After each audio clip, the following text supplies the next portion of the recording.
Bum, bum,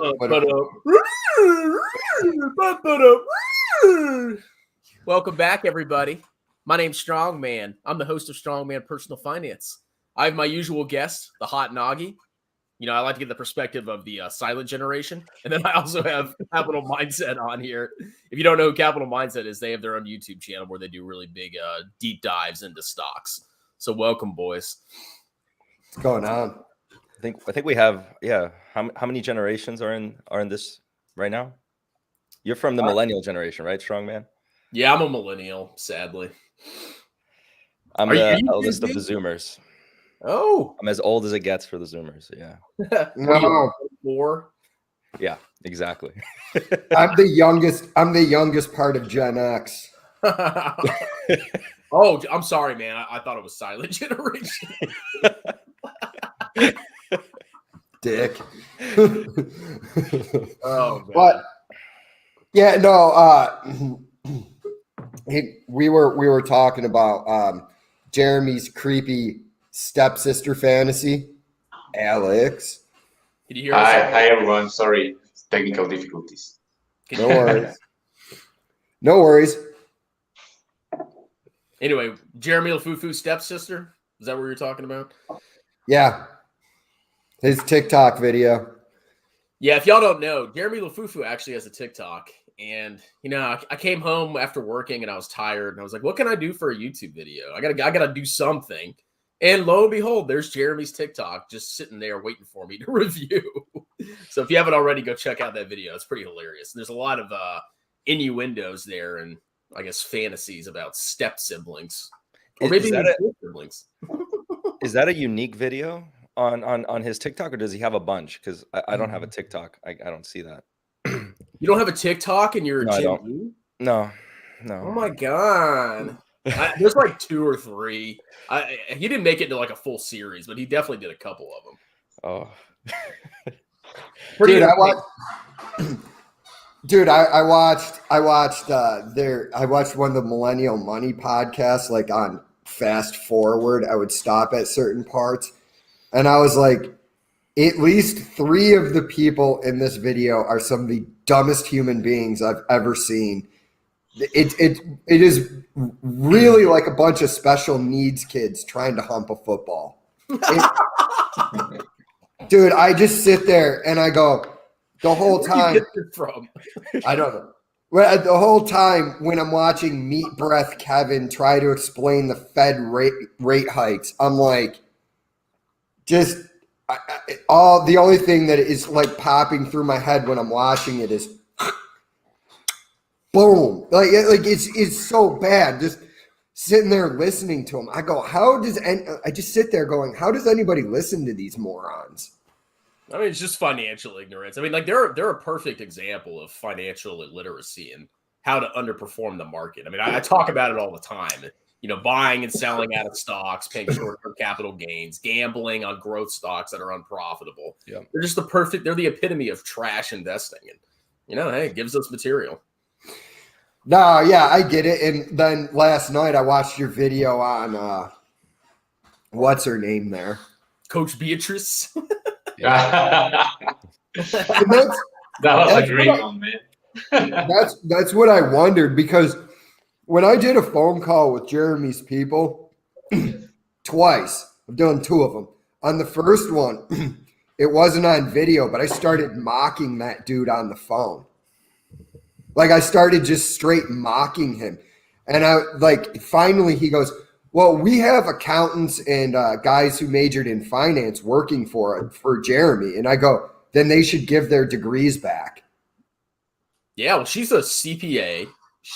This coach. She has a master. I think she has 2 master's degrees. She worked in public accounting, like for the Big 4. Like she's super highly qualified. And I just can't for the life of me understand why she's working for an idiot. Because she knows deep down inside that guy is a freaking moron.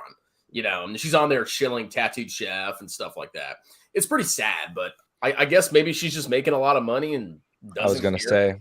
Oh, they're making a killing. They have to be. But it's like I couldn't do it. I couldn't walk in and pretend sitting across from I'm just way too disagreeable to sit across from somebody, listening to them give their opinions. And I'm like, listen, dude, you charge people money for this, and everything that just came out of your mouth is a bunch of crap. Like when I did the video on the stuff that he sends out, and I'm just sitting there going, okay, first off, so somebody paid you 20 grand and you can't even take the time to properly edit a document with decent grammar. You can't even include commas in this. Because it's his paper is written by Jeremy. I would grade it as like a C. Like if like he gave that to me, I would look at it and I'd be like, could you put some effort into this paper? Professor Nagy. Yeah. I mean, I'm not even a grammar Nazi, but it was so hard to read where I'm just going through and finding just riddled with grammatical errors. And I'm like, this is the type of sloppy work that you put out, but you're willing to take $20,000 from somebody. I mean, there really is there's some truth to if you just charge a lot of money, people will automatically assume that you're a high quality enterprise. Yes. No, I've been tempted to sell out, man. Woo! You know how easy it would be for me just to pump a bunch of garbage stocks and then create a Discord and courses. Ooh, so easy. And it you would focus be on the ones that went up. It would be easy for any of us to do it. But the point of the fact is what's going to happen. And I think they will be around on YouTube years from now, just in a severely diminished form. Because I think some diehard fans are going to say, oh, well, it's not Jeremy's fault. It was the fault of the Fed. Some ignorant people will say that. But there's more money, honestly, in just being honest. Long term, there is. You're not Yeah. going to get rich quickly. I mean, you look at some of these channels; they've only been around for a year. Like Tom Nash, or as I like to call him, Tom Gash. He's only been around for a year and a half, and he has 250,000 subscribers. And all he had to do was just pump Palantir and Tesla. But you look at our channels; I mean, we're not going to grow that. I mean, hopefully we do, but we're not going to grow nearly as fast as the hype channels because we're not going to grow as fast until there is a major market correction, and the Fed can only financially engineer this system for so long, and then it will revert to fundamentals. Always does. And so like the Fed's already, if you read what a lot of the people in the know are saying, they're already saying like this is not going to be pretty. Because I mean, all we're going to do if we don't pay the piper today is push that can down the road. Because I mean, the Fed is not out in front of inflation. Maybe it'll stabilize by the end of the year. Maybe it won't. Maybe it'll get worse. I mean, at the very least, you guys can look at the leverage, right, in the system. That's what we've been talking about a little bit here and there. So if you take a look at the leverage versus historical amounts or sums of leverage, we're really high right now. I watched a video. Somebody was talking about that. I didn't even think about that. Yeah, there's a lot. Interest rates are basically free, so people can just borrow money for basically nothing and gamble on Tesla. Leverage, for the most part, for the average person is stupid, so I don't even think about it. It's insane. Like for example, in a policy, I'll never talk about anything that I use leverage for, because I still understand, like, even though I can tell people don't do what I'm doing, some people will. So then I just never discuss it. But leverage can be used in some instances for I agree, but responsibly. And so therefore I'll probably never, this is like, if anyone's watching who's coming from my channel, I'm not going to discuss leverage. Well, it's true, because like I've made joke videos. So, I mean, y'all have Dogecoin or whatever, and people take me serious, and it's like, oh my god, You I can't do this. I made a joke video where I talked about how some of the criteria I look for are negative free cash flows and how I love share dilution, and people took me serious, and I was like, no. Jay, really? People were like, hey man, I'm with you and Jeremy. And I'm go, okay, I can't do this anymore, man. you don't make a joke video. They're gonna mention Jeremy and how you two are alike. Yeah, People well, need to keep it simple, man. Just build a lazy portfolio and that's it. That's the way to do it. and I mean, people will sleep on like if you want to learn it, man, you can do decent at day trading if you stick to the rules. So, I mean, if you're only using like 1% of your portfolio and or you just do it because you like it and you don't care, but you're right. It's a lazy portfolio is the best way. And it's what I try to explain to people. If you just do the Warren Buffett thing and just look at it and you go, you have an infinite amount of pitches to swing at. You don't have to swing at any of them. So if you just sit there and you construct a lazy portfolio and you just say to yourself, I'm only going to buy stocks when we're in correction territory and I do my research on those, you're going to do quite well. You'll actually probably outperform the market. Yeah, allocate a small amount of money to buy value stocks when they're Yeah, I mean, because I mean, you look at, I figure out the intrinsic value of stocks all the time. You look at my portfolio, I have 3 individual stocks. And it's not really a big portion of my portfolio. Boring. Yeah. It's not sexy, man. Bobby, don't you have like aren't you more focused on individual stocks? You're not an indexer, are you? Yeah, but that doesn't mean I don't tell other people to invest in index funds. So Is that for your person? I mean, you don't have to disclose where you work, but isn't your career in like financial management? yeah, I mean, if anyone like stalks my LinkedIn, they would see it. But it's basically it's a company that doesn't necessarily work in the financial industry, but had a bunch of excess cash flows, and then the owners were like, "Let's start a private fund within the business," and then so they did, and I work in that arm of that business. So we take the excess cash flows of the business and then invest it in real estate, and then stocks as well as one component. Other businesses like private equity deals, stuff like that. So that actually sounds really freaking cool. You go into work and your whole job is to analyze, investments. Because even like most financial jobs, you think you'd be doing stuff like that. You don't. Yeah. It's sales mostly. Yeah, dude, it's hey, Alex, I got a new fucking 10x opportunity for you here. We're looking at Aerotime Industries. That's actually sometimes what it's like. It's me and 4 other guys, and we just like we're a pretty tight knit group now, and then we just have to report exactly what we're doing to the big boss, and then the big boss is happy with the performance, and then we're good. And then it's just like it could be literally anything. They're open to it. We just get the cash from the excess cash flows of the business, what the business doesn't require, and then that's like for us to handle. So what's your investing philosophy, or the firm's investing philosophy? Are you more like value focused, growth, both? Oh, well, I talked about this. Like I go off of the definition of Buffett because I think his is actually pretty well rounded. I don't draw a distinction between growth. I think all investing is value investing because growth stocks can be a value stock if the growth is there, right? So there is the financial industries categorization of growth and value, and then value is low PE.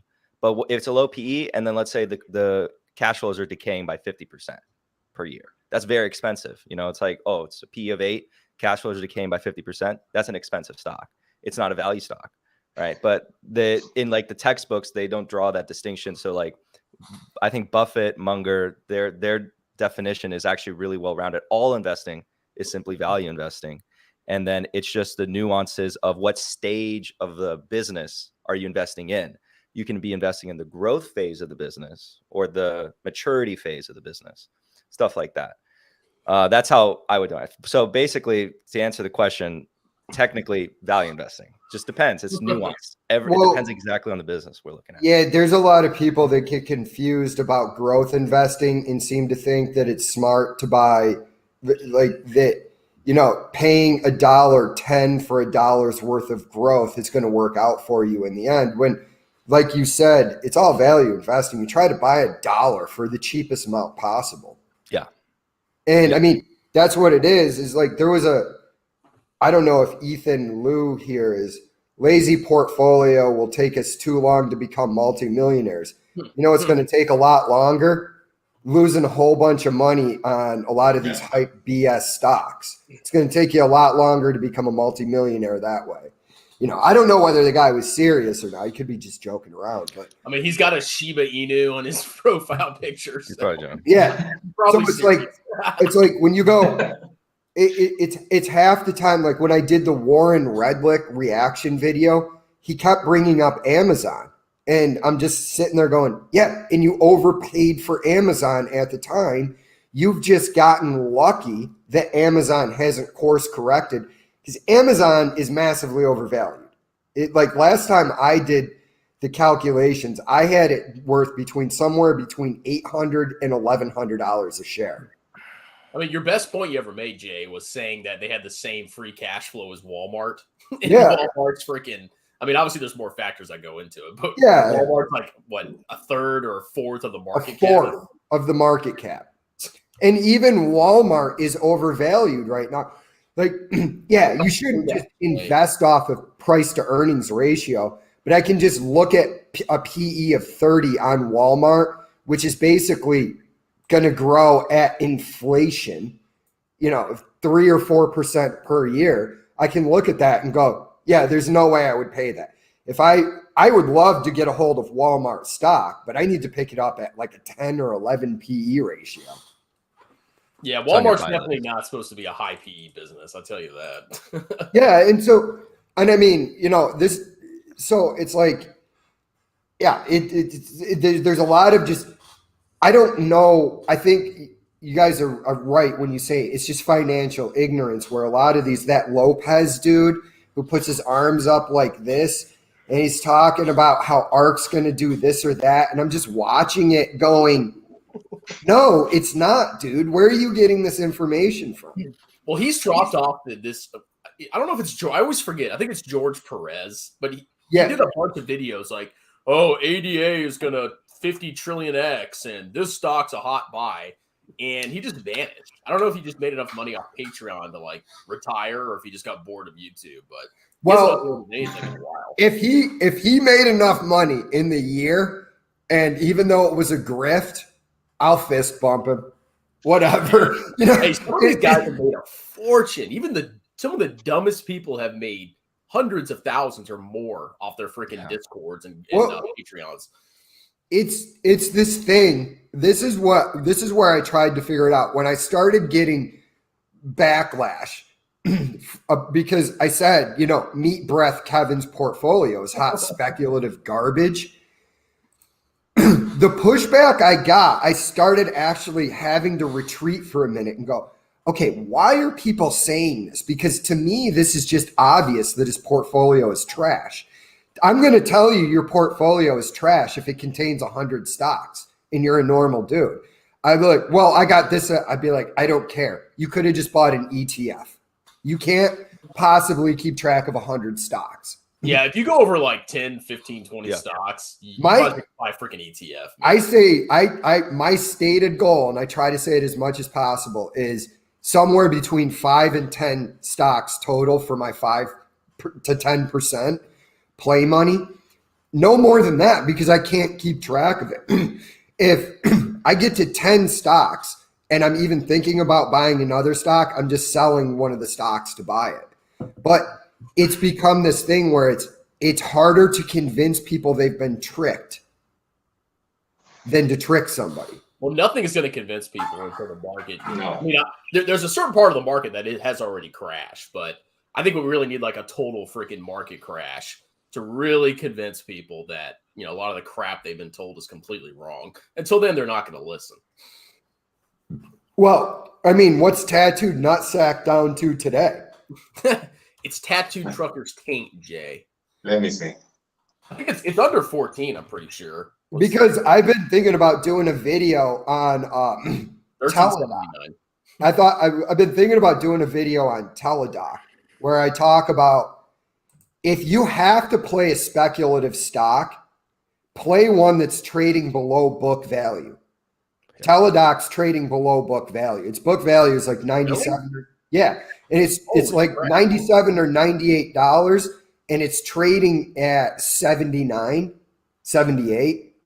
So it's like, if you're going to play this highly speculative stock, I'm still not going to buy Teladoc because it doesn't have positive cash flows. But if you're going to play this, play one where, you know, if you had to liquidate the entire company, you'd still get something out of it. I mean, you do need to be careful because book value and fair values do differ. No, I know they are, but I was just saying, if you must play a speculative stock, have some sort of method to play it. Can I ask you a question? Is that tangible book value or just the book value? I don't know, man. I just saw something on Teladoc and I didn't look up other than I just typed in real quick because a lot of times right now. No, a lot of times with these highly speculative stocks, I'll just Google book value on them. Okay. And then I'm just like, because it's not that I even want to buy them. I'm just curious. Are we even in the general ballpark? So I didn't look up tangible book value. Because like what I tend to do, because we in Capital Mindset, we say like every business, it's nuanced, you know, depending on the business and industry, we have to do things very differently. But like, okay, if I'm looking at Teladoc, I haven't looked at their numbers yet. My experience with Teladoc is I owned a company called Livongo. It was a speculative position I had, and I bought it on IPO. And then Teladoc ended up acquiring Livongo, and then they gave me some Teladoc shares, and I sold my Teladoc shares. So that's the only thing I know about Teladoc per se. I just know the business, what they do, and now that they own the investment I had, or the speculative investment I had. But if I were to look at the book value of something like Teladoc, I would probably immediately remove the goodwill because Livongo is definitely on there. I don't want to count that. Chris, I mean, he obviously knows way more about accounting, but I was shitting on goodwill one day. Mm-hmm. I mean, because I'm like, when you pay more, goodwill, I'm like, it's subjective. I'm like, goodwill is pretty stupid. It's just you pay more than what it's the net fair value of the net assets. That's all it is. Yeah. So if you're paying extra for something intangible about the company, and for accounting to balance the entry, they just came up with, let's just put this goodwill thing in here. Yeah. I think they should come up with badwill for crap like tattooed nutsack. Nutsack. Oh yeah. So that's $14, man. Yeah. Crushed. So Fabio, wait, what were you saying? Well, no, it's simply like with something that is probably asset light. I don't expect those to trade at book value because again, they're asset light. They probably don't have a lot of physical assets.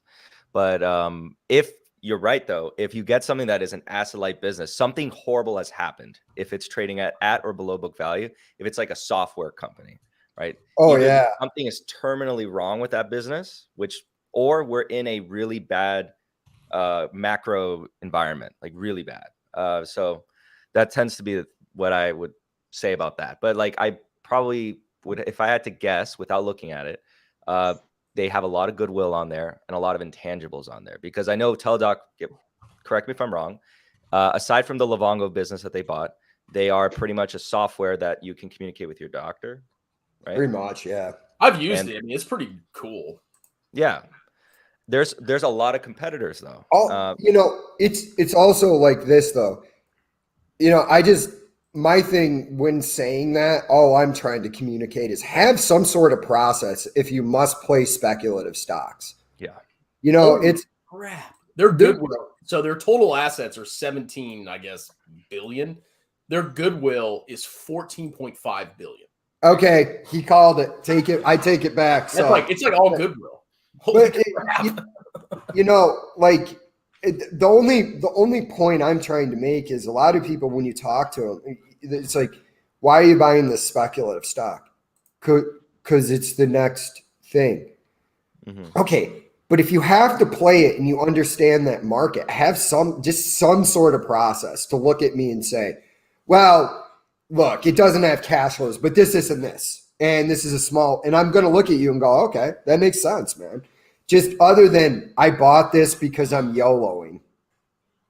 I actually side with Paul from Everything Money when it comes to this matter, because he says, why don't you wait till a company becomes profitable and it's actually there, instead of being in the process and paying more for a company that has some potential.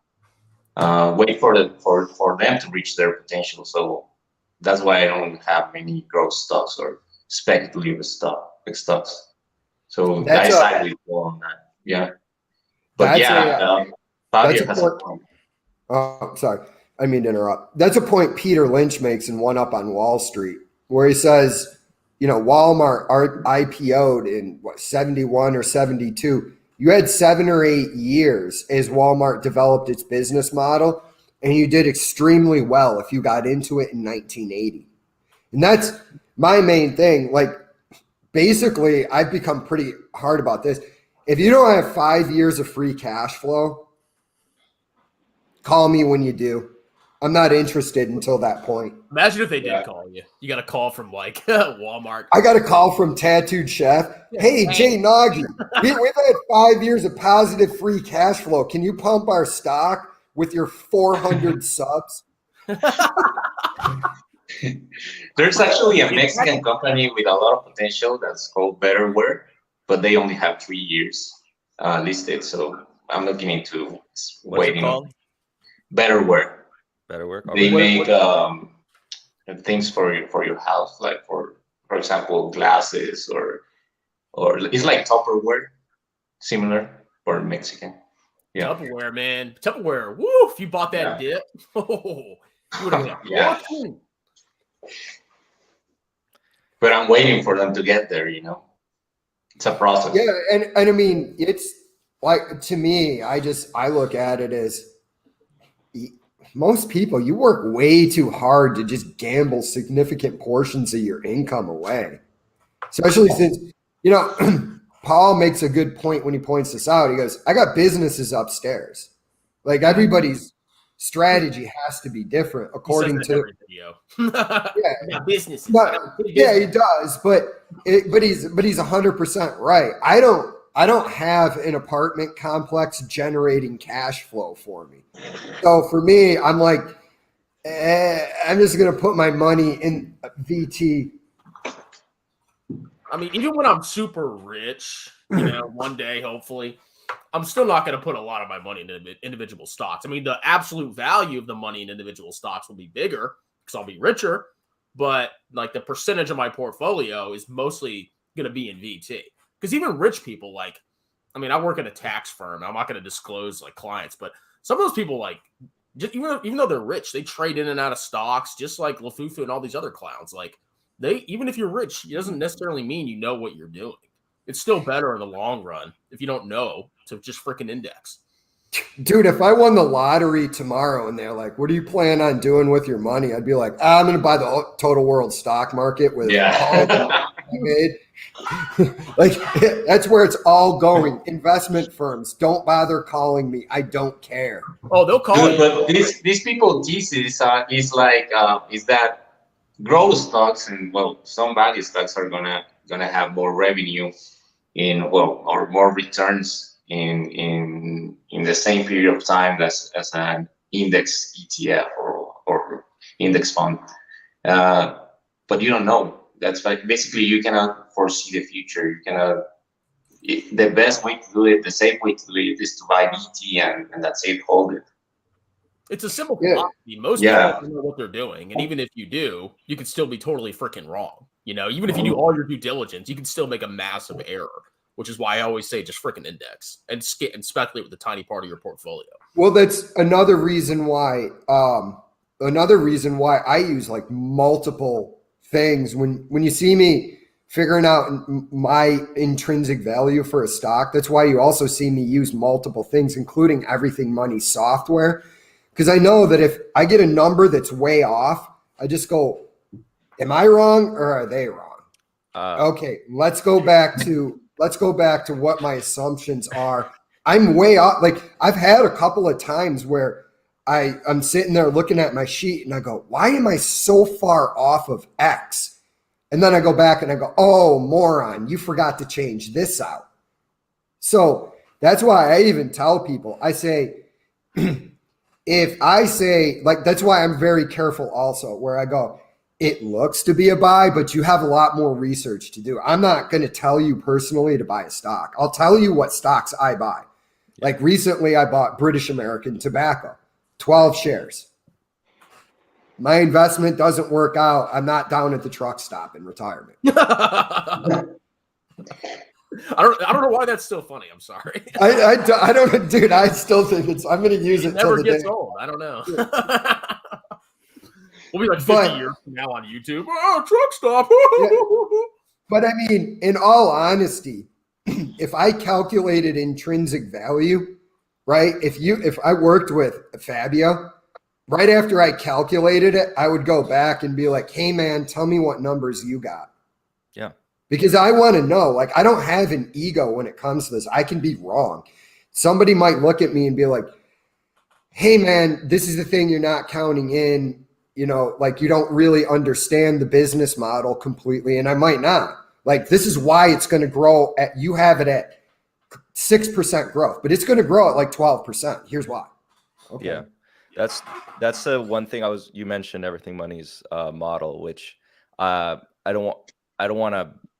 not going to bash on it, but like there are it's got its limitations. Yes. And some pretty major ones if you're not being careful, because some companies, I'll point to a case study that was kind of more recent, and it was Smith & Wesson, I believe. Yep. Chris and I talked about it. Chris and I talked about this because we were like, bro, this is wrong. And I'll tell you why. I'm sorry I'm interrupting, but I'll tell you why. Because it calculates from the current earnings per share. I just did what was it? Quest Diagnostic. They had a 50% jump in earnings per share in the past year. So if you use that number, and I pointed out in the video that I made last night, you use this, you're looking at Quest Diagnostic going, this is a buy all day long. This is a $300 stock. Yeah. But that's why what I did is I turned around and used the 3-year average of the earnings per share, which went from $16 down to $10. And that was a jump up of 8 the year before. So, yeah. Yeah, that's precisely it. The limitation on the model that they have, it doesn't provide some nuances on margins. And that was something like, for example, we got that stock requested a bunch, and then we looked at it immediately. I have it programmed where it actually detects those anomalies, and then what I call abnormalities. And when you readjust those abnormalities, you actually get a different story. I forget because we do a bunch. I forget what the fair price was, but I think it was significantly below $10. I think it was $7. Wait, don't quote me on that. No, sorry. That's Smith & Wesson. We haven't done. Oh yeah. I haven't seen Quest yet. So Quest on. So right here, my sheet. If you went from the current earnings per share, it's telling me that it's a $218 company. Intrinsic value for 12.5% discount. It's selling at 144, but then when you turn around and use the 3-year average, it is, I think, $130 stock. Yeah, I get $133. And then what I concluded with, I go, this is a medical stock and it's not in my circle of competence, so I'm going to avoid it anyways. Yeah. But with Smith & Wesson, yeah, I think I calculated under $10 also, or maybe right around $10 or $11. And what I said to Chris is, I go, the only thing Paul doesn't really understand is he doesn't really understand guns. Yeah.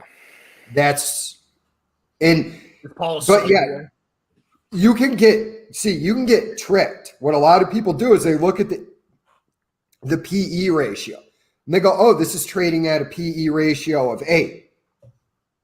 This is a buy. Well, why is it trading at that? Yes.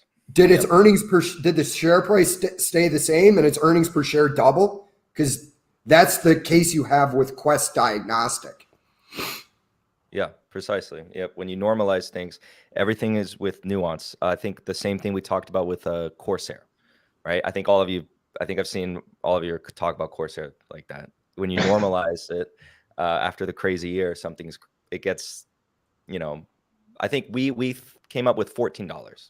I came up with like 15.5 or something like that. Yeah, my initial analysis, I was like, oh, maybe $22.50. And then I looked at it again and I was like, wow, before the pandemic, they had extremely low margins. So if you factor that in going forward, then yeah, it's way, way, way overvalued, even where it's at right now. But at least it's profitable. I'll give Lafufu that, okay? Yeah. Tattooed Chef, I think if you assume margins equal to Conagra, which is saying something, and assuming I think above a 50% growth rate for the next 10 years, every year without fault, which is above what it is right now, I think it was around $2. $2. Not 14. Yeah, we got roasted for that. But that was we were saying that bro, when it you was want to know the funniest? Mm-hmm. You want to know the funniest thing about that is I had some pushback at some point because I told people it was worth it was somewhere around $2, and all I did was I said, here you go, shareholder equity divided by the shares outstanding. There you go. That's what it's worth today. That's it. And then people were like, you don't know what you're talking about. Okay. Well, on the bright side, if Tattooed Chef goes bankrupt, as a shareholder, you might be entitled to some, liquidations when the company gets, torn apart. You might get a bunch of Tattooed Chef meals as compensation for owning the stock. Can you imagine? Can you imagine Lafufu's entire position dries up and all that he has to show for it is a crate or a pallet of Tattooed Chef? It's like all then rotten. Chris and I come walking in while he's crying when he's eating it because he's now broke. Man, we got quite a panel here. Yeah, I know. It's Nate with his pompadour haircut. I like how he's with headphones and holding a cell phone. Yeah, this is the way to do it, dude. You ready for this Cybertruck test drive? Oh, you got a Cybertruck. I didn't know that was coming out for a couple of years. Interesting. No, yeah, I got it. I got a really great deal down at the docks today. Was Elon Musk down there? No, this guy named Jeremy Lefebvre. I don't know what his name is. Yeah, he gave me this really great deal down at the docks. He told me something about how he lost a lot of money on tattooed cunt. Oh, okay, tattooed cunt. Okay. All right. I like Tattoo Trucker's taint better, but I like tattooed taint sack. Taint sack? Taint sack. I'll just make up a bunch of random anatomical, I don't know, things that don't make sense, but they're funny. Mm-hmm. Yeah, well, I couldn't say pseudonymous last night. So. And I actually live. You got to be careful when you're live. You make one mistake. You do, because the thing is I forgot how to say Talladega for like a week one time. I just couldn't say it. I don't know why. I forgot how to say it. I don't know. How were you pronouncing it? I don't remember, but I couldn't pronounce it properly. Talladega. Something like that, yeah. But where are you headed to, Nate? Oh, I'm heading home. I was at work. Nate, why don't you wait till you get home so you don't crash, okay? Hey, man, I already crashed on the way home. Might as well call now. All right, Nate, I'm going to take you off. I want you to drive safely. We're going to be here, I promise, and then you can come back on, okay? Dude, I'm literally turning into my driveway right now. Goodbye, Nate. All right, I'll be right back. Oh my God. So, guys, what's the forecast for the growth stocks this year with all the inflation, the interest rates going up? What do you think?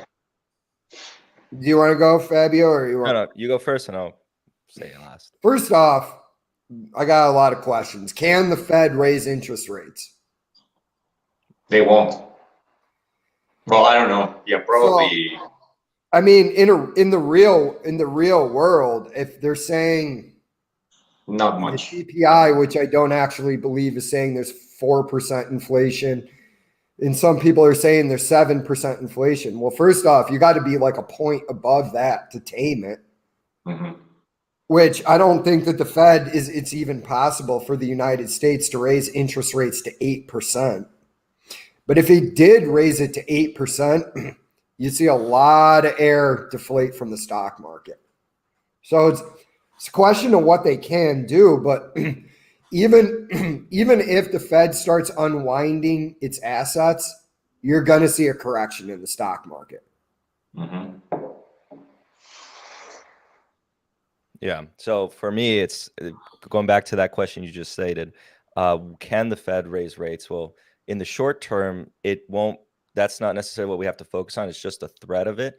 So a move that I did in my personal portfolio is I liquidated the majority of my REITs. I took profits, and I did so. I think I mentioned it in the video, but I think we filmed it a while ago, and we just posted it, or hasn't been posted. I don't know.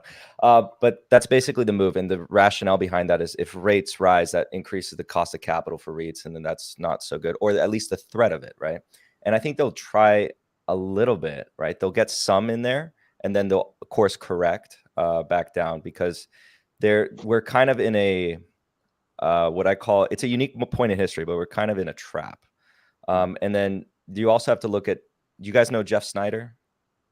By No. chance? No. Highly recommend to look at his perspective on the Fed's ability to control interest rates, and then Dr. Lacey Hunt's research on the Fed's interaction with the markets, right? And they're basically what would happen if rates go up or down. He puts some good work out there. It's hefty, but it's really good. What was the girl's name? Lauren Hunt? No. You're talking about Dr. Lacey Hunt. It's a dude. Lacey Hunt. Okay. Yeah. Yeah, Dr. Lacey Hunt. He has some good interviews. He does one with Stephen Van Meter that's very good.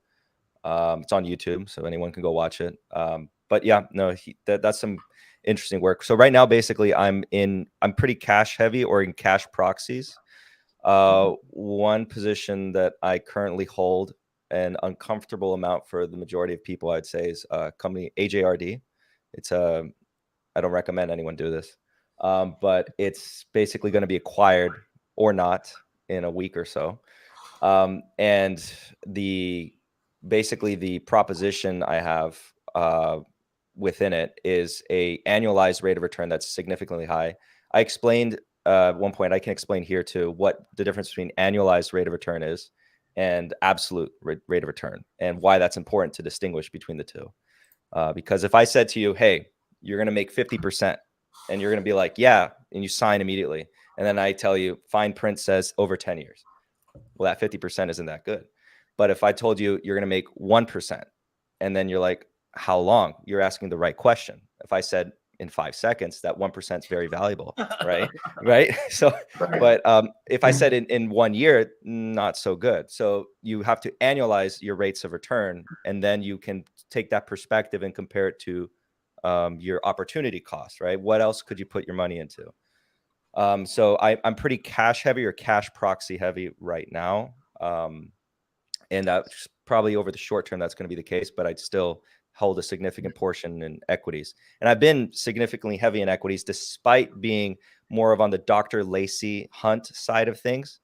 So I don't want to ramble too much, but so there's the deflationist, inflationist argument. I tend to lean more on the deflationist side of things on kind of a technical basis, but that doesn't mean I'm short equities. I'm long equities because I think on the timing. Right. So I disagree with Stephen Van Meter, who's an advent deflationist, and he's basically long treasuries. But I think he's wrong on the timing. So I've even been long oil companies ever since right before Biden won. I went super heavy on oil companies. And I made a video explaining the thesis behind that as kind of like a case study. I think my largest position. Chris and I last year, we kept going back and forth. We were like, dude, we should be just balls deep in energy stocks, man. Yeah, yes. Oil was getting annihilated, and I was like, oil is not going anywhere. This is so freaking stupid. But I held off, which I regret now. Yes. Yeah. Actually, I've never been invested in oil companies because of all the fuss and the negativity towards these companies. But yeah, I regret that. Actually. Yeah. You have to separate from the crowd and then take a bird's eye view and just analyze the situation kind of formulate what I call logic trees. And then if you make a break in the logic tree, you have to be honest with yourself whether or not you're making a break. That's the hardest part. But try to formulate a coherent logic tree, and then say to yourself, for example, if you were the CEO of an oil company, right? For example, realistically, people are going to need your product. Need it. They need it. They can't go without it right now. So you're dealing in a commodity space, and that means oil is oil is oil. Is this phrase I like to say with commodities. You can't sell it higher than the next guy because it's the same product. There's no distinguishment. So the only way you can really affect the profitability of your business is if you were to somehow affect the macro environment and lower aggregate supply of your commodity. And what better way to do that than actually taking out one of the largest producers in the world, which was the United States. If you take all the oil majors and you look at when the United States began drilling in locally and became such a hefty producer of oil, you would see their stock actually went down since I think 2015, all of them, every single one. And then you see that around when Biden won the election, that is the bottom. And that is the bottom, the very next couple of days. So we had two plans at the company. We had two different plans. If Trump won and Biden won. When Biden won, immediately we executed our trades. We went very heavy into energy. And then we did some research as to the donations, for example. In aggregate, Trump had larger donations. However, the composition of those donations that we paid for this research, the composition of those donations were more heavily large majors for Biden. So Trump had more an aggregate of small companies, and it was a greater accumulation when you add them all up together. So then that's what you would see on the news. But unfortunately, retail investors, they see the news a lot. Actually, I barely see the news, by the way. A lot of don't watch. It's a good policy. It's a good policy. Great. For investing. Amazing. And then when you looked at that, we started to think about that. We did some homework. We started just to sit down and think about why. Why is that the case? And then it made sense. And then Rob, the popular investor, who I quote sometimes because I admire some of the things he says, because he's right on a lot of things. He said it perfectly that the sentiment, right? It doesn't even necessarily have to change policy. Sentiment drives capital investment. And if the sentiment is wrong, like how you're saying, right? You have bad sentiment on oil, right? Or you feel it. That's exactly what I'm talking about. That's all you need. And then capital investment dries up. Supply comes down. If you destroy a major supply producer of oil, guess what happens to prices? Only one direction they can go. And the big companies produce oil globally, so they would benefit tremendously if the United States was knocked out. Yeah, and there's also the average retail investor somehow thought that we were going to switch to wind and solar as if that's sustainable. And maybe in like 50 years. It's not going to be sustainable ever, because you need fossil fuels to actually produce the solar panels. You need it to produce the wind turbines, and all of that produces industrial waste that we have no idea what to do with at this point. But yeah, I have to argue with people. We're going to get off fossil fuels. Maybe if you want to live like it's 1890. Yeah. Hey Jay, let me riddle. I'm going to riddle you this. I've been a Tesla shareholder for 3 days, and I really think that they're going to be the future. And once everybody has Tesla dildos, we won't need gasoline. Probably pretty accurate theory. That is a very solid argument, Nate. It's a solid argument. But there's actually oil. Like, people don't understand that oil is not just for cars and vehicles. But like all the stuff they make at 3M, a lot of that requires oil. It's like people don't understand, like plastic.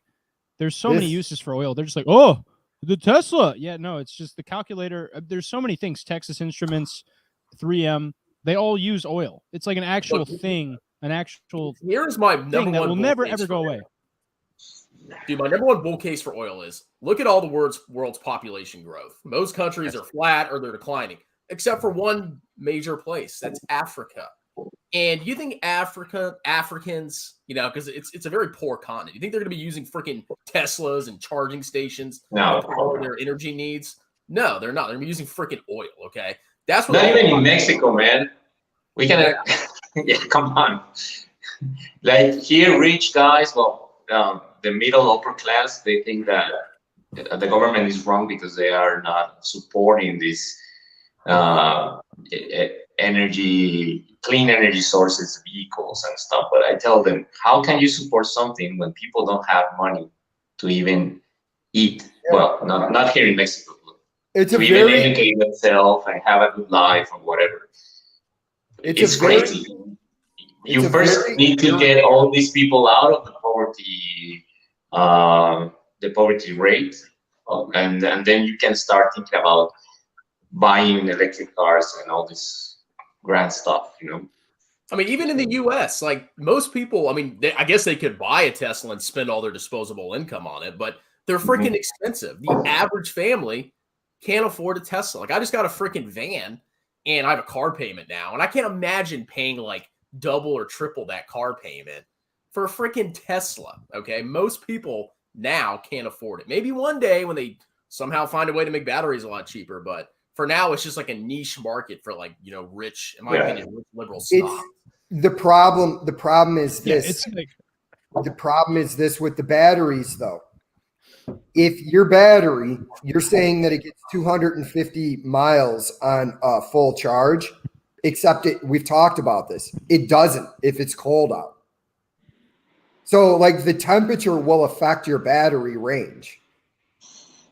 Yeah. So, I mean, it's a very arrogant, wealthy person thing to say. It's the same thing.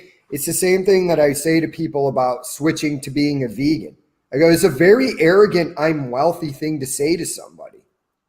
Like, and everybody's sitting around here, you know what it's like, if you looked at the average person who's wealthy in this country and they wanted to lecture any of us about like our diet or what we drive, I'd look at him and say, but I consume less. Even though I eat steak all the time and drive a fossil fuel cars, I'm not like Leonardo DiCaprio. I'm not jaunting around the Caribbean on a mega yacht with my 24-year-old girlfriend. You know, it's like, save it for somebody who cares, because I don't, because I know where the biggest emitters of carbon are. It's the commercial fishing industry and it's farming. It's not. What's wrong with a 24-year-old girlfriend, Jay? Oh, there's nothing wrong with it. I'm actually jealous. That's why I threw that in. But it's like it's well, like not to mention they also, a lot of them have private jets. Yeah, right. Like I'm not jaunting around the world on my private jet either. You know, it's like, what do? I drive to work and I come home and I rub one out and then I make some investing videos. Thank you for that detail. Come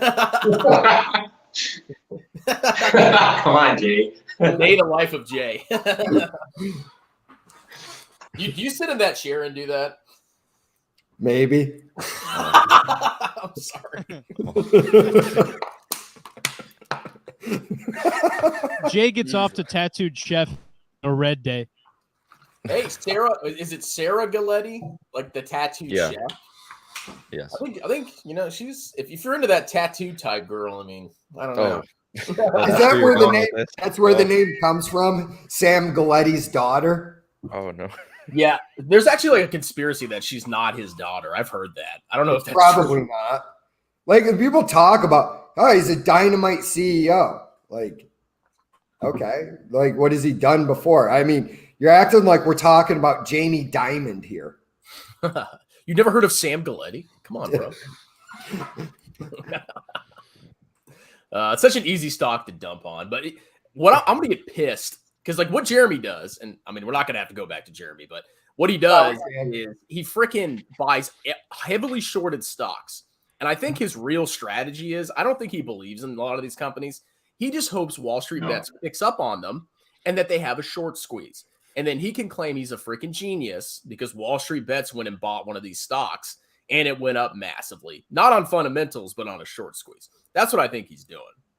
I don't know. I'm partially with you. I don't know that he's smart enough to think up a scam like that. I mean, that's also a good point, but it's possible. It is possible.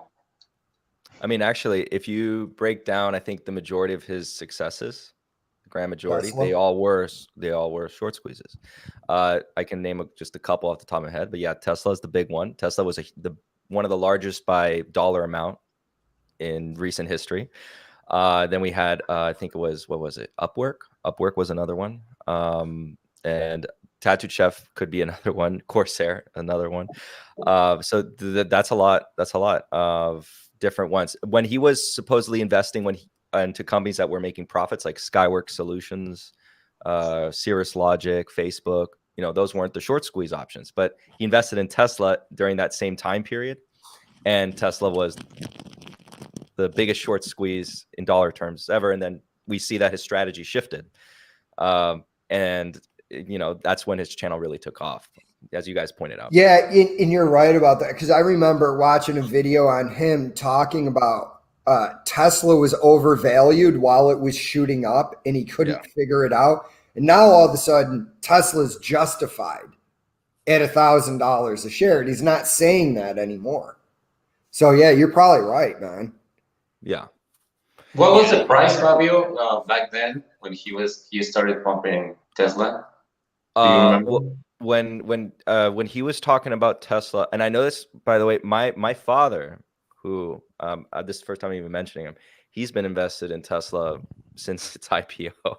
but he's actually already liquidated, by the way, so he's no longer invested in Tesla. But I would only watch Tesla because of him, so that's the only reason why I know that. So the answer to your question, in 2018, before the splits, I think it went down to 180 at one point.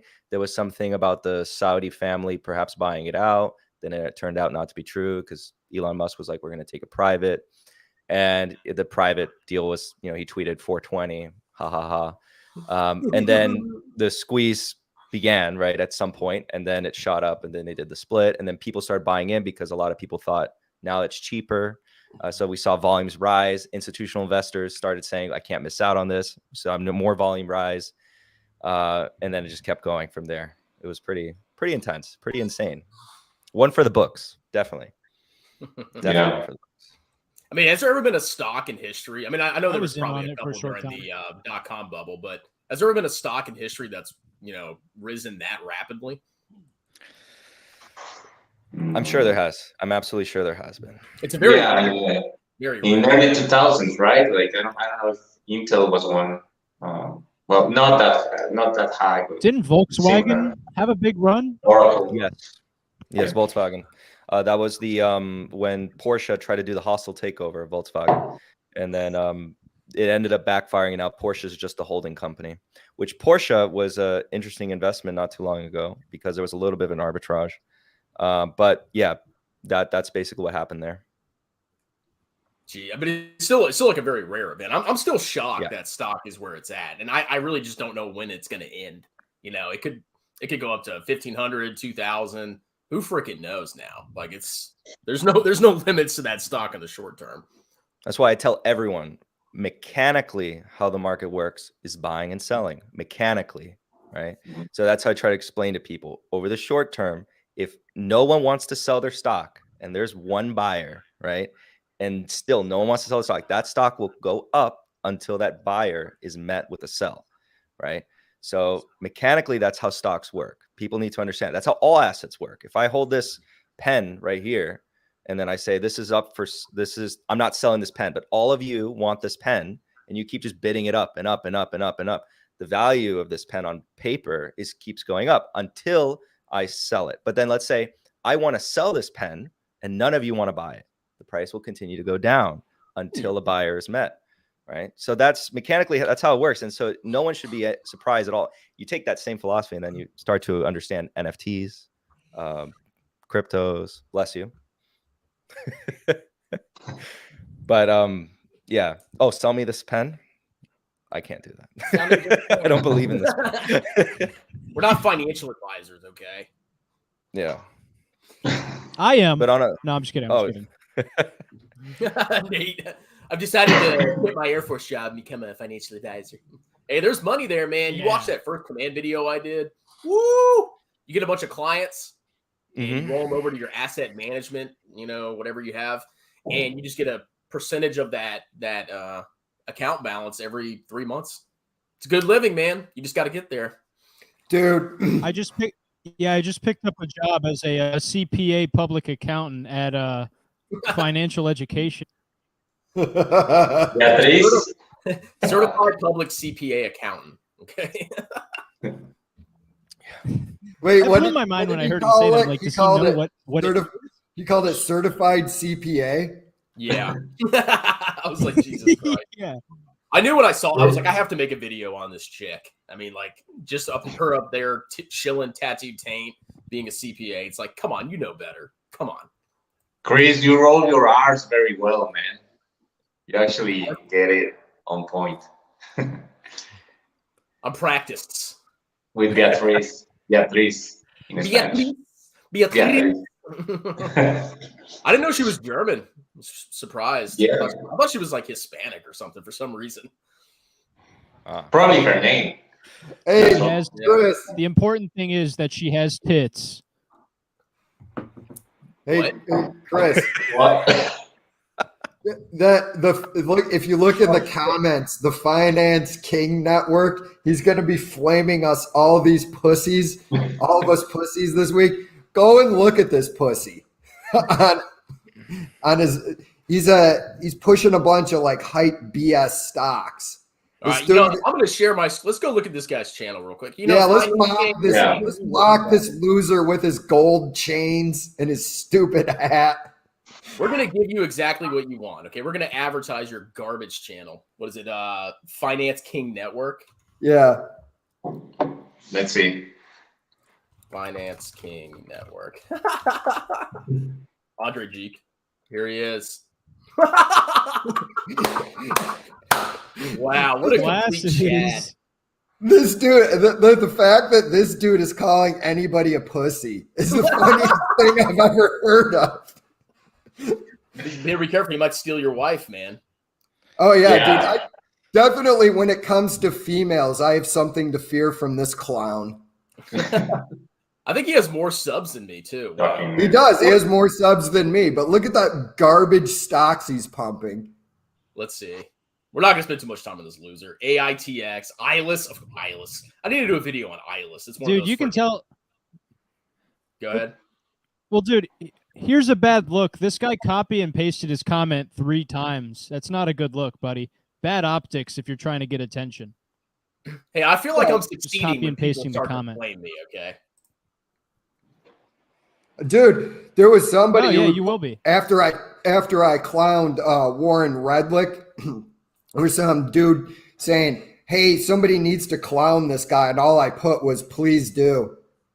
I have a sense of humor, man. I'm sorry, you're probably not going to say anything that hurts my feelings because I just don't care. Oh, I love getting bashed. You know, I mean, not many people have bashed me. I mean, I'm not that big of a channel, but anytime I see a video of me, it's like, oh, great. You know, just more free advertising for me. Well, didn't that ape father epically take you down? Oh, look. No, he didn't show, man. Oh, Yeah, look. Ape He's in Father the just comments violated. again. Oh God. Dude, the more that they How bash much us, money you is the- got? You guys want to compare bank accounts? Yes, send me your. No, bank I'm not going to information. compare Yeah, my bank account send to it to yours me. because I would already be at a disadvantage if I try to compare myself to you, Finance King. Well, dude, again, just because this is something that I've said repeatedly, you could have $100 million in the bank and not know anything about investing, and you could have 20,000 in the bank and be a goddamn G. You know, like all that is an appeal to authority when you argue. Yeah, I mean that's mostly what I get when I make a video about meat breath or whatever. They have more money than you. It's like, yeah, I mean they got their money from selling courses and sponsorships and all that BS. That doesn't mean they're good investors, and that's going to be proven to be the case in the next couple of years. Hey, Finance he's- King, how about instead of calling us pussies, you actually just spell out the word, you little bitch? Oh man, Nate's getting offended by this guy. He's getting worked up. Yeah. Yeah. Yeah, Singularity barring 2045, the- that's a good point here. Tell me in 10 years, because of all the garbage companies you're investing in with no underlying fundamentals, you're going to be down at the stables with the Cowboys in your mouth. That's where you're going to be, dude. No, and The also cow's the balls in You'll this be guy's- pawning your gold chains just to be able to put on a pair of diapers because the Cowboys broke you open so much. Jesus. That's how you know Jay's a good Hell comedian right yeah. there. Some of the Oh, I've Jay. stolen like all his stuff. The truck stop, this docks, the stables. The stables. Fabio, you were going to say Hell something? yeah. No, it's just I'm seeing some of his comments here. It's pretty cringe because if he had a lot of money, someone with a lot of money doesn't really even talk like that. First of all, if you have a lot of money, you don't want other people to know you have a lot of money. I'll like, for example, on YouTube, I don't think I'll ever put my portfolio amount. Chris, you're very brave for that. Yeah. I mean, I'm not that rich. I mean, I have a good amount of money, but I'm not like this multi-millionaire. But then people keep track of you, and if you ever become one, people, you know. Well, then I have a gun. I'll kill him. It's not, even like, for example, telling people necessarily how much you have in a particular brokerage, you know, that's still, but like for this person, it's like they're just making a lot of noise. And for anyone really, like, if you know people with a lot of money, they don't really speak like that. Yeah. That's I know what me. Yeah, dude, I know the guy who owns Rock Bottom Golf. I went to high school with him. That dude has a badass bank account, and I've never once been out drinking with him and heard him talk about his money. Yeah. All he does is he'll not pick up the bill for everybody on occasion. He doesn't say anything. He's never bragged about money. And this dude's probably got 20, 25 million in the bank. Yeah. Woo! Yeah, Rock Bottom Golf. He basically started selling golf equipment when he was in high school, and he just kept doing. He actually majored in accounting and started his own business. Dude lives in the Adirondacks.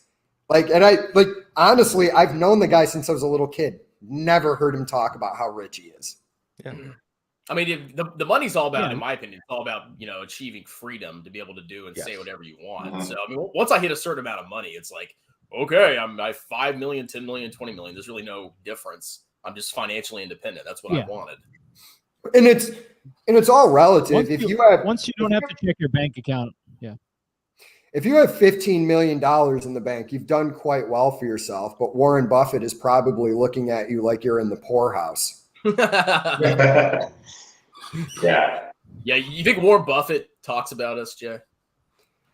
Warren Buffett, he's probably like the greatest investors I've ever seen. They're on Strongman Personal Finance's channel. They're that Boglehead? Yeah, aren't they members of the Boglehead Army? Jay, who's better, Warren or John Bogle? Well, obviously by performance, it's Warren Buffett. Yeah. I'm a Bogleite, but I do think it's possible to outperform. It's been proven, obviously, but like for the average person, no, you're not gonna be Warren Buffett. I'm sorry. Hey, Finance King Dude. Network, this is going to be my last comment to you, but you're a fucking moron. That's really, you really are. Like, anytime you want to debate about things, we can debate about your made up life. You're a loser wearing 2 gold chains coming in here and flaming people in a desperate attempt to get people over to your stupid hype channel. Hey, Finance King, if you send me a super chat, I will acknowledge more of your comments, okay? But if you don't, we can't answer you anymore. A super chat shouldn't be too expensive for you, man. Bro, you rich. probably have some money because you don't have to buy Mach 3 razors because you can't shave yet. Jesus Christ. Yeah, anyway, send me a super chat, we'll talk. But $100 super chat.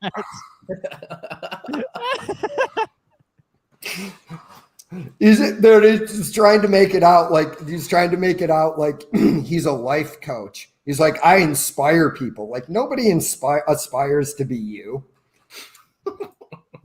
You inspire people to go down to the docks. Jesus Christ. I love having trolls. Cracking up, man. It's all advertising. I can't wait till one day somebody like Meat Breath or LaFufu talks about my channel. It'll happen one day. Because once you get that kind of level of advertising, that's when your channel is really, made it. That's when you've succeeded on YouTube. Yeah. Dude, you're making it, Chris. Breath. Your channel is great. Thank you. It's definitely growing. It's still Yeah. slow.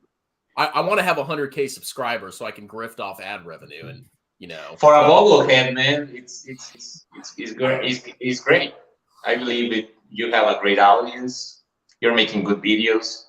You have your own style, so keep it up. Yeah, I mean, the only way to be a Boglehead on YouTube is to, be obnoxious. Because if you actually go to the Boglehead's channel, it is the most boring freaking crap I've ever seen in my life. Nobody wants to hear that stuff. So you have to add like a flavor or comedy or something like that to really suck people in and get their attention. Yeah, I mean, it's hard because it's hard because like it ultimately is boring. Anybody who knows, it's like you just do this, that, and this, and you do it forever. It's not an exciting thing. Yeah, that's why my channel shifted more to, I used to just like, index funds, this, that. And now I've shifted more towards like talking trash. Because once you suck people in, then it's like, by the way, you should match your tax advantage accounts and buy index funds. That's how you get them. But it's not going to work. Hey, we have a comment from somebody else. Let's see. It says, how can you call yourself a Boglehead and recommend VT? Check that out. Oh. So Bogleheads, go look at the Boglehead forum. It's all about VT, but Bogleheads are about owning the market and market cap weights. Now, Jack Bogle obviously didn't like international, which is fine. We don't have to agree with everything. But the people that follow his philosophy are huge into VT. Because why would you buy the market in just the United States? If you truly believe in the philosophy where you don't time the market, why would you exclude international stocks? International stocks have definitely had their day in the sun, and they definitely will again. I think it's ludicrous to only put your money in the United States because Jack Bogle liked the United States. But, you can have your own opinions on that. Yeah, and that has a lot of recency bias, too. Oh, it's horrible. Like, I hate when people, VTI, VTI, VTI. I mean, it's great they're indexing, but you're literally putting your money in a massively, in my opinion, overvalued market in one freaking country. There's a lot more people out in the world than the United States. We have 330 million people here, and there's 7-8 billion in the world. Well, and there's also like a lot of the American companies have just been bid up to ridiculous levels at this point. I mean, even VT, it's insane. Like it bothers me a little bit, but I have to stick to my guns. But VT has like 65% now of U.S. stocks. Mm-hmm. Holy crap. This is insane how much of the world's market cap is in the freaking United States. The economy of the world, I think, is over 24%, 25% United States right now. So something close to that. I think numbers could have changed, and I haven't looked at it in a little bit, but it's pretty scary to know that VT is now 60-something%, yet the US GDP. But you know what? At the same time, we also have to consider American companies. A lot of them, I don't even consider them strictly American. They are international at this stage. That's what I was thinking. Like you said, it's super complex. That's why in my opinion, buy VT. You can't calculate all the different connections and variables. Just freaking buy the world market. Let it go. Let it figure itself out. The absolute strongest argument to that is you point to recency bias. So, for example, if you had told a Japanese person in the 1900s, or let's say between 1950 and 1980, buy the index fund of Japan and you'll do great. Recency bias would say it's going to do great because it has done great. And then you go in 1980, the retirement absolutely was destroyed and they didn't recover until recently. Yeah, Japan got freaking in. That's what really cued me into. Yeah. I didn't understand. I was like, why is everybody in the United States when this happened to Japan? I kept thinking about that. And I finally decided, okay, I'm just going to include a big portion of international too, because this could happen to the United States potentially. You never know. Yeah, I was total U.S. market, and then Chris and I started talking. He like what he said about adding the international. I was like, you know what? That makes complete sense. Why am I doing this? But it didn't go up, Jay. It hasn't performed as well. Come on, bro. For now, man. Wait for China to explode. And, well, 20 years. Well, That's debatable. Let's see. China, Uh-oh. China, I'll decide to- yeah, President Xi. I still believe the U.S. has the preeminence for the next 30 years, probably. Let's see. I don't know. I gotta piss, but you know, we can talk more about China if you want. Oh, you want to get into that? There's some Dude, cool hey, yeah, comments down Fabio, there. get into it, man. Yeah. Go Break ahead. it down. I'm right here. I'm just grabbing a drink, but break it down. I'll wait for Strongman to get back. So yeah, because I want to hear your thoughts on this. Oh my gosh! All right, we're gonna get into it. Don't worry. When Chris gets Okay, back, I'll all start. right, I'll start. You have time. I'll be back. Um, Just 1 second. all right. So I guess. Jeez, I might oh as yeah. well leave too and get some more chips. I'll just read some, I guess, of the comments on behalf of Strongman, but like VTTCF index fund, yeah, that's pegged to the financial game. Yeah. Oh, I guess I'll mention Charlie Munger when I talk about China. Yeah. And then like Charlie Vanguard Munger. total book. I do too. Yeah.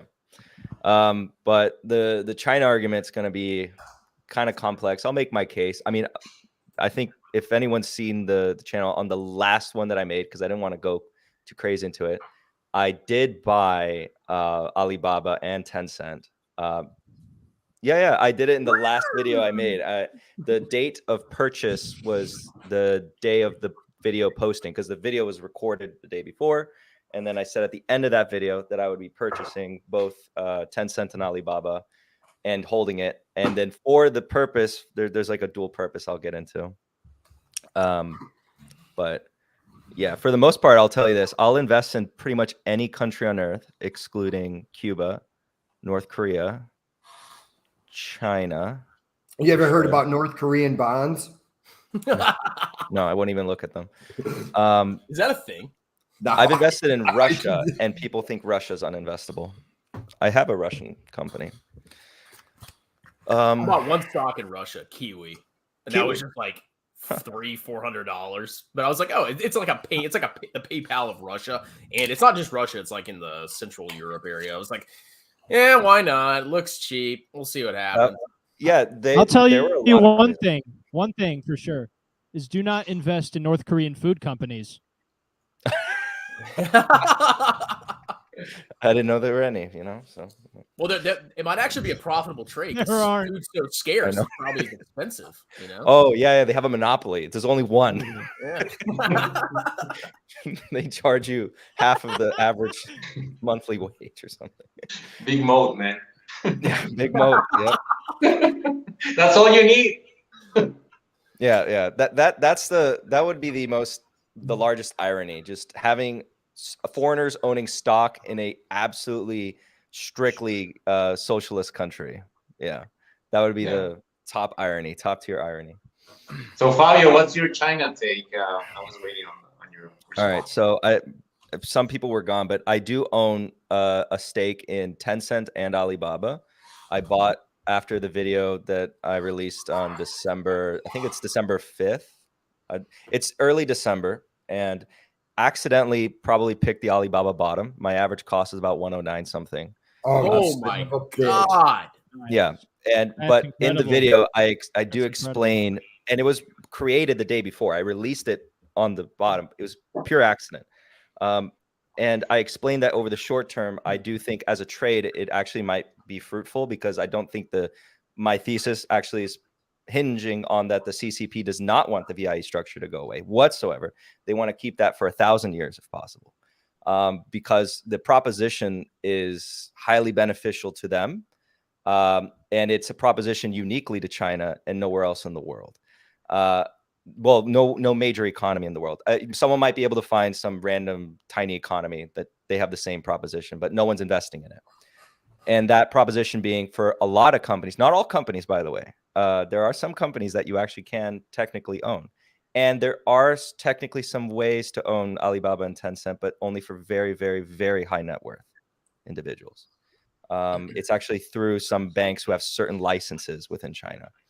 But for the most part, the structure of what people know as a VIE, and I'll unpack that because a VIE, there are American VIEs. Rocket Mortgage is one I've reviewed. Dutch Bros is another one that I have not reviewed. And yep, yeah, it's a Lafufu stock. And Interactive Brokers is another one. And different VIE is an umbrella term. Different ones are different levels of nefariousness. Some are not nefarious. Like I'll say Interactive Brokers is not nefarious. I don't think I'm comfortable with saying Rocket Mortgage is nefarious. You take that with your own opinion. You can watch, or I'll just say it sounds. I wouldn't do it.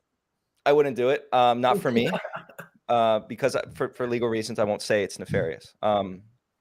And Dutch Bros I haven't looked at, so I can't make an opinion on that. But those are American VIEs or VIEs that exist in the West, because I think Interactive Brokers is not American. I'm 99% sure it's not American.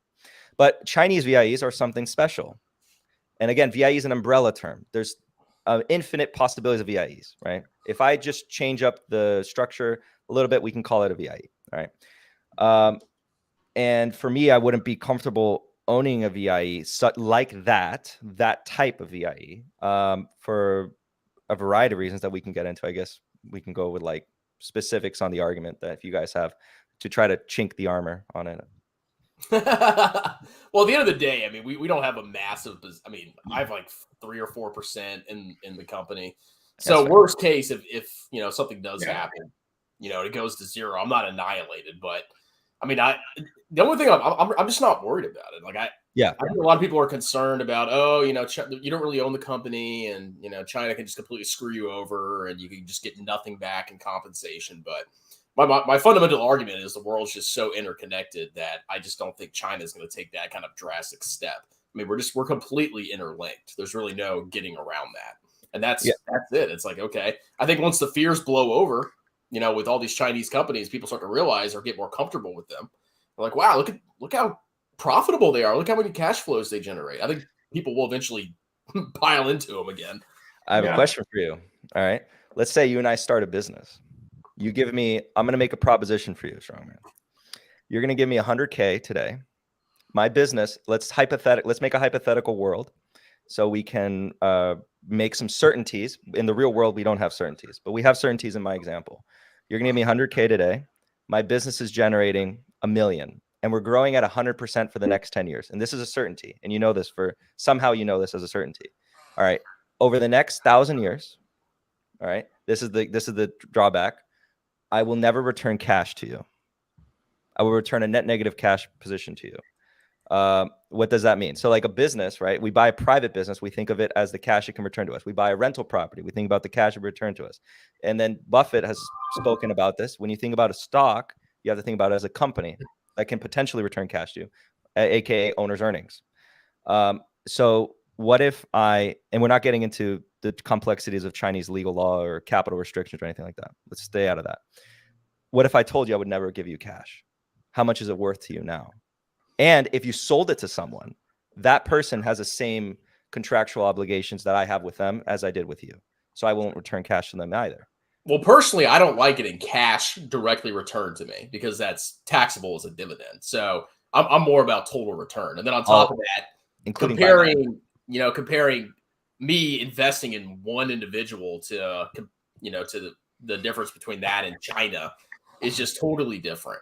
It always goes back to, do you really believe the Chinese are going to completely sever that relationship with the United States? No. Or sever the VIE structure? And if you don't believe that, I don't think it hurts to own the VIE, the stock. This is the question following up to that. At what point would the contract be invalidated? See, here's the thing. There is no time frame. That's the beauty of it. It's not an annuity. It's not a royalty agreement. It's simply you buy the paper, and then at 1,000 years can go by, and the contract's still not been violated if they haven't returned cash to you in the form of buyback or dividend, right? Because I include buyback, by the way, in return of cash. So if they haven't done so, at what point is the contract invalidated? And the answer is it's not just as a normal stock, right? But in this case, it's not a stock, it's a contract. So it's a contract with the attribution qualities of a stock that it has no time frame on it. because the value of a bond is I have a time frame in which my cash must be returned plus interest, and it's a contractual binding agreement. Annuity, same thing. Royalty agreement, same thing. There's time frames. There's agreed upon time frames. With common stock, there is none. Now imagine taking a contract and then giving the attribute of a common stock with regards to the time frame. That's really interesting. And then that's what they got away with. And they're not going to invalidate it because that's a great deal.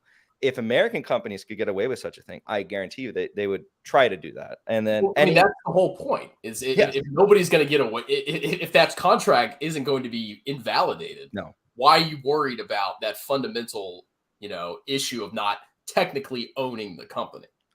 Because I'd have no rights technically to there's no guarantee that I will receive the cash flows produced by that business.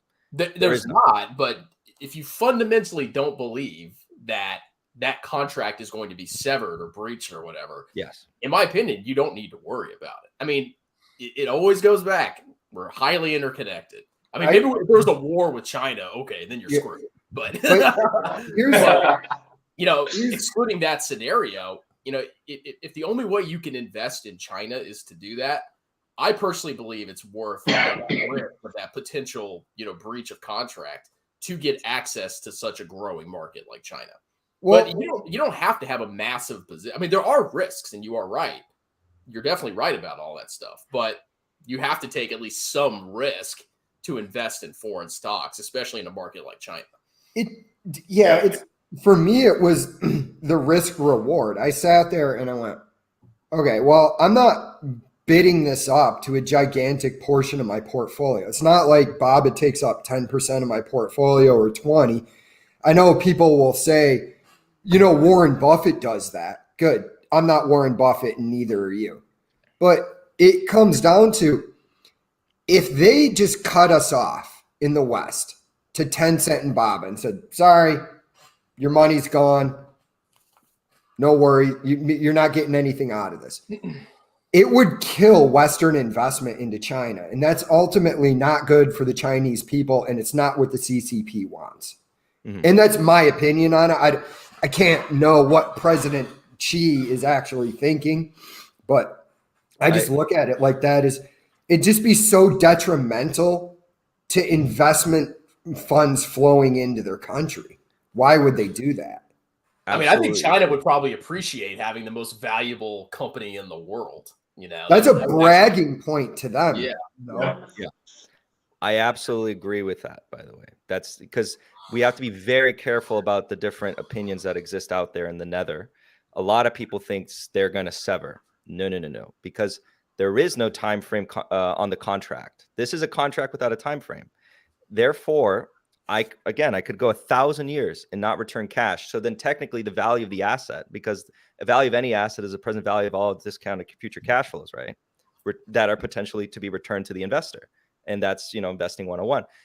If the cash flows are not actually yours, right, to begin with, then the only value of the asset is simply what someone will pay for it. And therefore there must be a wall of illusion to exist there, which they need to maintain. And that's why my thesis was to buy actually Baba and Tencent after the liquidity problems were fading in China, which was the reason why they went down. The VIE thing is definitely not priced in. That was not the concern, despite all the YouTube hype mumbo jumbo, which a lot of people were misrepresenting the risks. They were saying delisting was a risk. That's not the risk. Very clear on that. The real problem why they were going down was the liquidity crunch, the crackdown by the CCP. And then once it started to fade out was the time to enter. They are going to coddle you, make sure that you're okay, because that's their way to actually surpass the United States longer term. It is essentially getting the capital from the West. And the best part of the deal is without giving up ownership. So someone out there in China is the actual owner of the shares. Yeah. And they're basically fronting the shares to this contractual agreement that is protected across different jurisdictions, which already, by the way, if you guys know a little bit about international law, Cayman Island law really royally messes with you. Because there's a video that's going to be released, Stone Capital, where I go a little bit deeper into that, because Cayman Islands, it is a Cayman Islands company from Brazil. And in their 10K, they tell you, because we are in the Cayman Islands, you as the investor, and this is actual stock, you actually own stock. You as the investor in the United States can actually be royally screwed if something goes bad because we are protected under Cayman Islands law. So imagine that this is not something like that. This is now a series of contractual agreements, and the starting point is the Cayman Islands.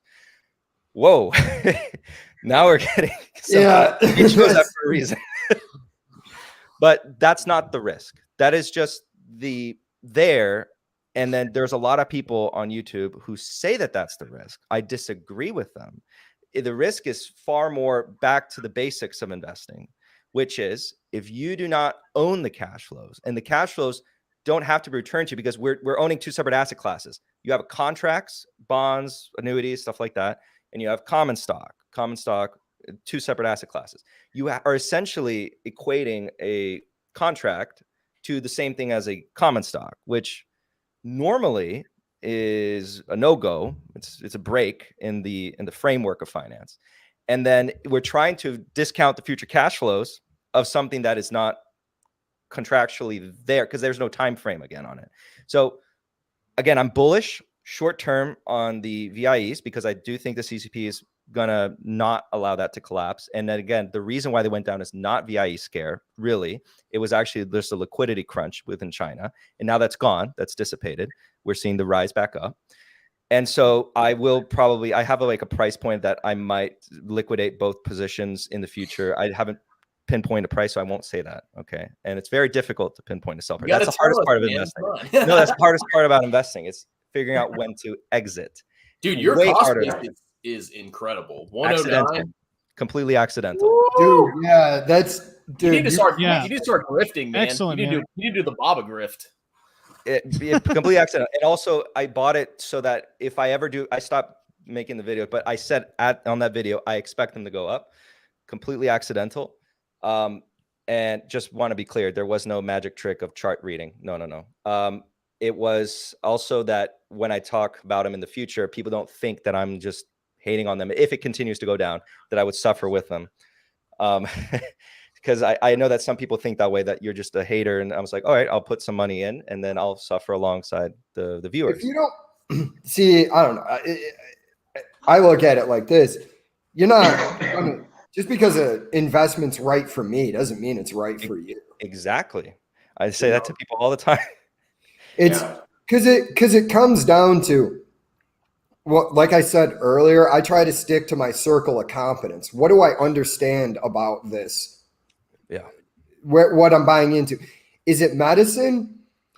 As I don't have a good understanding of how drug companies work, what drugs they're bringing to market. I can go online and be like, all right, what's the expected growth rate of Bristol Myers Squibb? Yeah. Well, they're bringing this drug to the market. Okay, but I don't know what that drug does. And I don't know what, but because it goes to, I said this to people. I said, if you bought the IPO of Domino's, if Google and Domino's IPO'd in the same year, Domino's actually outperformed Google. And I understand Domino's much more than I understand Google. Domino's produces crappy pizzas that nobody wants to eat. So I'm wondering how they returned like that, but they did. So I go, that's why I say to people, I don't understand all these people with their highly speculative technology companies where they sit there and they try to break down the technology. And I go, yeah, but you don't understand what any of that means. Yeah. It's like with CRISPR. 99% of the people out there buying CRISPR stock couldn't tell me what CRISPR stands for. Do you know what it stands for? Regularly interspaced palindromic short repeats. That's what it stands for. And the Cas9 molecule actually is a byproduct of bacteria, which we are, and it takes snips of viral DNA so that it can fight it in the future. And that's how the Cas9 molecule works. But if I look at most people, I'm buying CRISPR. Okay, why? Well, it's the future. Basically, one of the rules of the investors, man. Sorry to interrupt. No, yeah. What you know what you're buying. understand the company and their business. If somebody asks you in a meeting or in a party or whatever, or tells you I'm gonna buy this, then ask them back. Well, what do they do? Do you all understand the company? Yeah.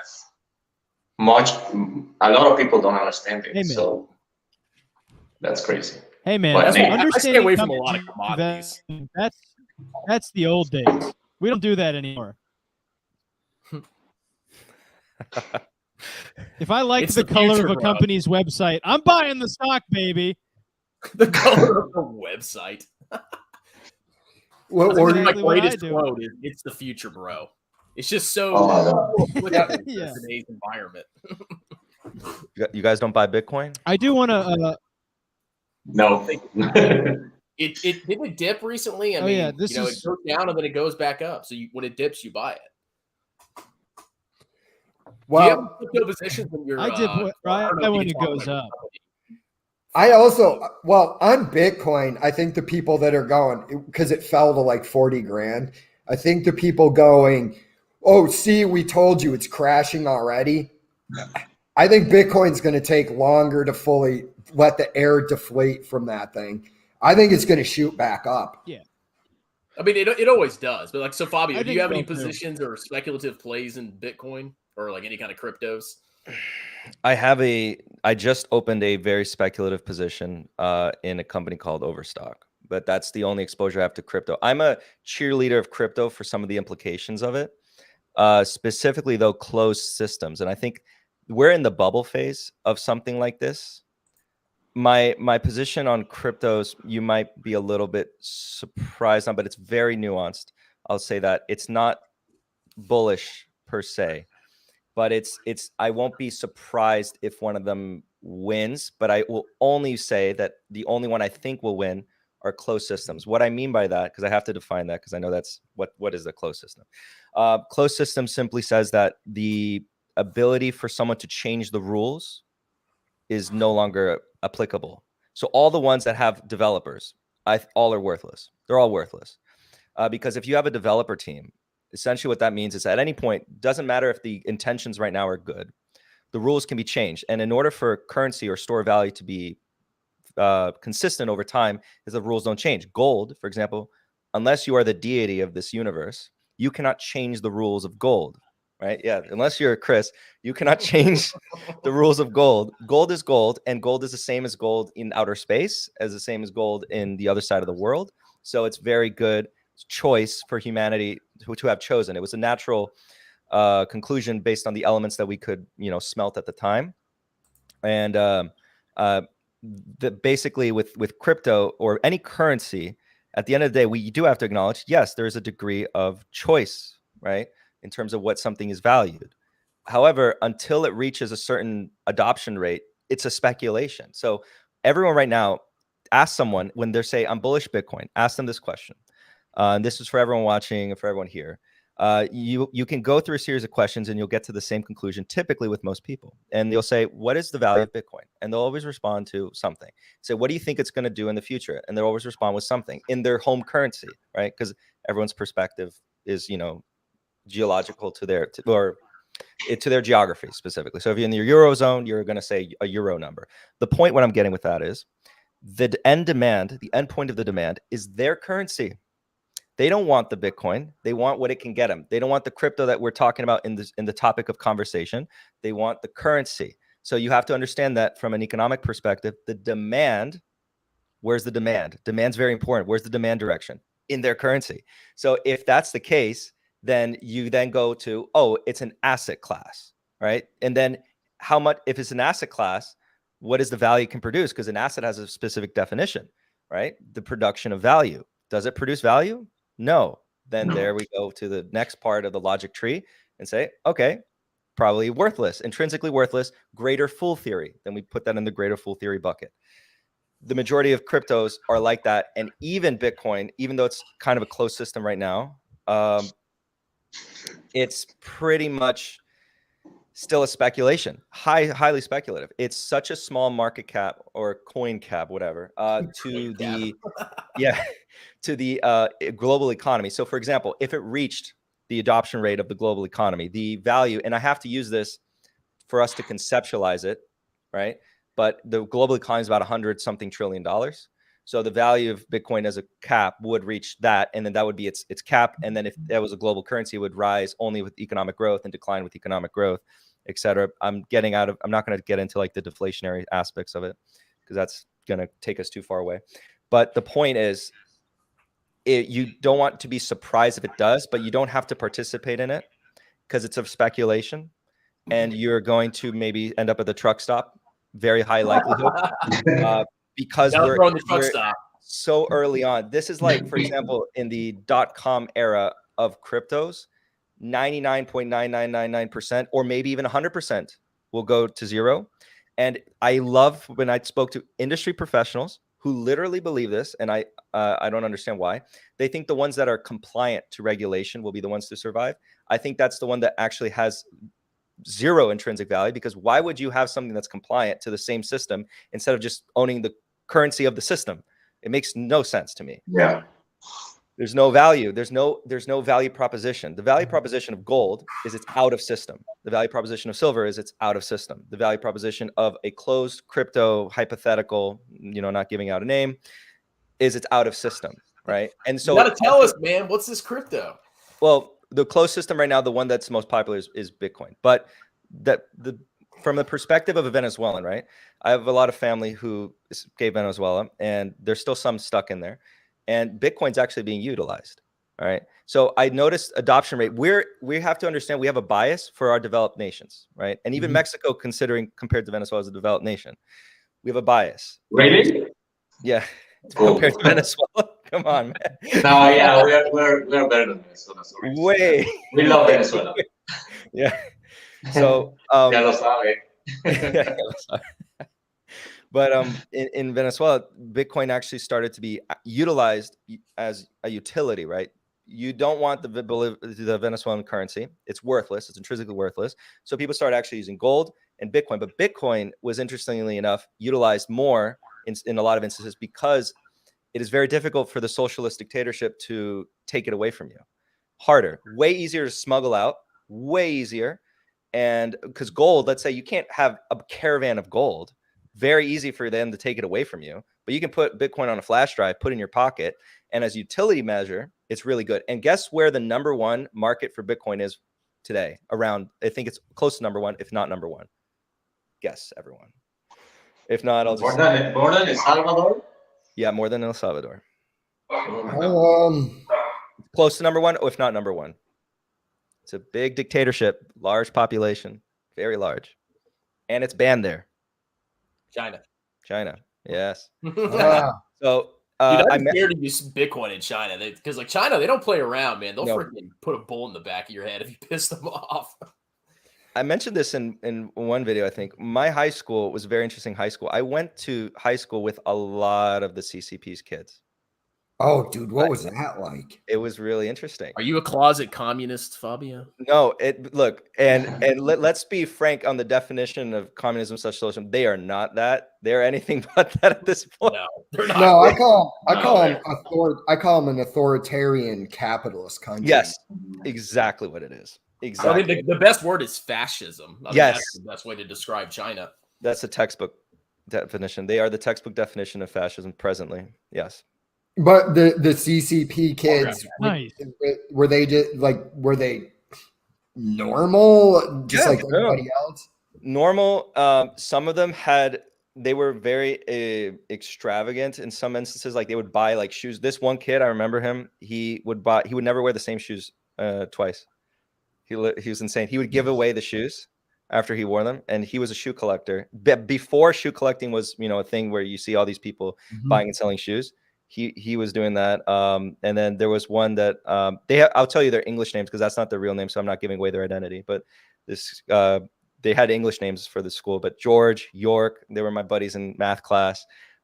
They wouldn't talk about what their parents necessarily did, but you knew that they were extraordinarily wealthy Chinese families within China and well connected at that. So you can put two and two together. All of them are CCP kids. And the CCP is the ruling class of China. How do they feel about Uyghur Muslims? No, we wouldn't. No, the school would actually say don't mention certain things to them, simply Damn. because, well, remember, from the school's perspective, they are the customer, and so their experience at the school has to be good.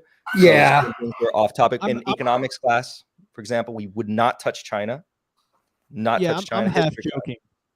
Oh, I'm I know, half I know, joking, yeah. I know. And to be frank, at the time, as a when I was a high school student, I didn't really know what was going on over there. Wasn't paying attention. And by the way, as a topic of conversation, even the world wasn't really talking about it too much. So No, it is what it is, man. I mean, we're all guilty in it. yeah, Everybody's dirty, man, because nobody's sticking up for these people, and we still continue to buy products from that region of China. Like, my thing is, I have no problem. You know, a normal Chinese dude goes to his job, works, gets paid, but it's kind of like, if you have slave labor, I'd like to avoid buying these products as much as possible. So a lot of times I try not to buy goods made in China, and it's solely for that reason. yeah, So because I'm cheap. yeah. I think there might be some shifts in that. Like, for example, production is shifting to a bunch of other countries too. I always watch what China's doing politically, but tends to be the rule of thumb. We have to also be careful because they actually have a huge budget for propaganda in the West. So a lot of things that people actually espouse is actually Chinese propaganda. I think it's like close to 50 billion US dollars that they spend on advertising. Curious. Dude, Like yeah. what thing? Ridiculous. So for example, China's lifted tons of people out of poverty. That's actually a CCP talking point. And they actually got it to be mentioned on the World Bank. And one of the things, and then they referred to the World Bank as a reference to then say that they did. So if you look at China, the definition of poverty, I think, is above $1.50 a day. So that's still, in absolute terms, very poor. But then they can say they lifted people out of poverty, and then they want you to mention in the same sentence, Chinese communism lifted people out of poverty. They want to be very clear, because while they are no longer in practice socialists / communists, they are still the CCP. And then they still, in their inner circle, still read the books and stuff like that. But again, in practice, they are not. They're actually highly, as Chris pointed out, fascistic. So they believe in state-style capitalism, where the state basically controls entirely who can get rich and what can get rich. It's not the state controls and owns everything, which would be socialism. They got away from that. So I would China's guarantee what Germany could have a lot of- become. exactly that. A lot of the money that they use for like propaganda in the West, I would say a lot of, like, at least a certain chunk of it has to go to Disney. Oh, you're getting into something that Like- is very interesting. Why? Dude, have you Have you- seen the new Mulan movie? That took place Dude. right next to the Uyghur concentration camps. Yeah, and Disney gives special thanks to that region, and you're like, Yes. it's like that's why with a lot of the stuff, the propaganda that came out in America over the past year, where I would just kind of be sitting there looking at Colin Kaepernick, like, yeah, bro, I'll take you serious when you're not taking money from a country that still employs slavery. Mhm. Yeah, that needs to change, Yeah. man. If China wants to be LeBron the world James- power, then people need to look up to China. And I don't think a lot of us are not like really for their government or their way they do things in China. I prefer that the U.S. is the world power because they have democracy, capitalism.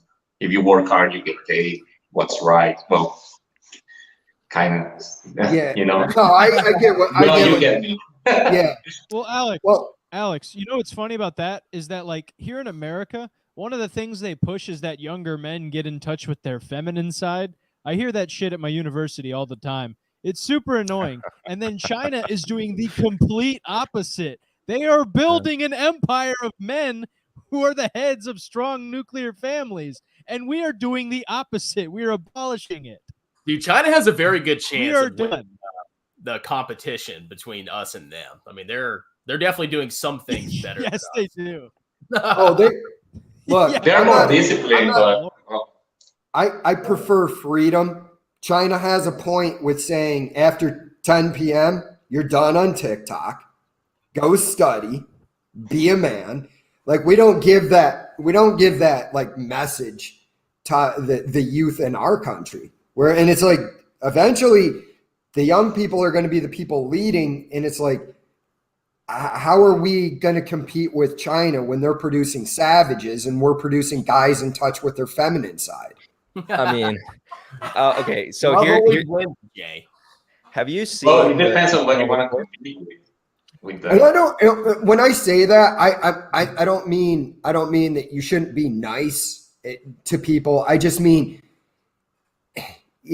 China's producing conquerors and we're not. So how are we supposed to compete with that? Here's some good news. I'll drop the good news here. So one Demographic thing, crisis. no. Oh, that's actually second, but that's later when we're a little bit older. That's coming. But no, you have actually the culture right now in China on the ground. So right now the younger people are basically, I forget the word in Mandarin, but basically a rough translation to English, it's like basically laying down and relaxing. And it's basically the protest of not doing what the forefathers did and worked really hard to make what it is today. And the Chinese government's trying to crack down on that. Remember, a lot of what you see is propaganda.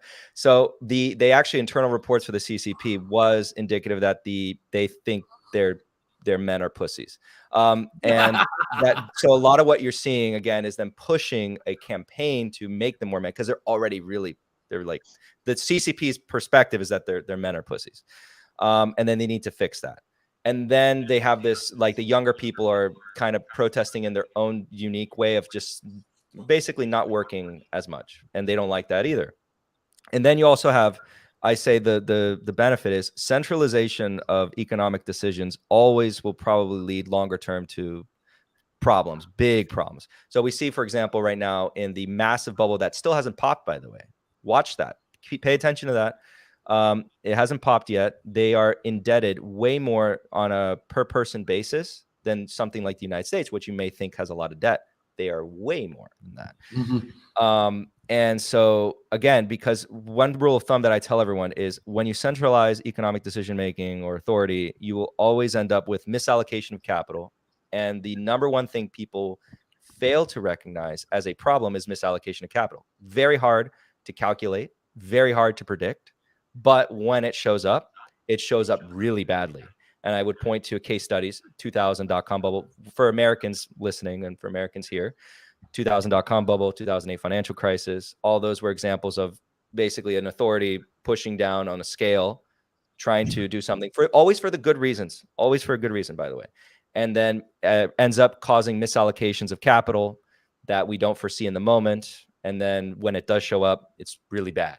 And then, we probably are going to see another one. Because usually the way you resolve this problem is by greater concentration of centralization until there's greater and greater collapses. Because the population tends to always believe that the problem was never the centralization, but simply the actors within the centralization, because actors will always act to their interest.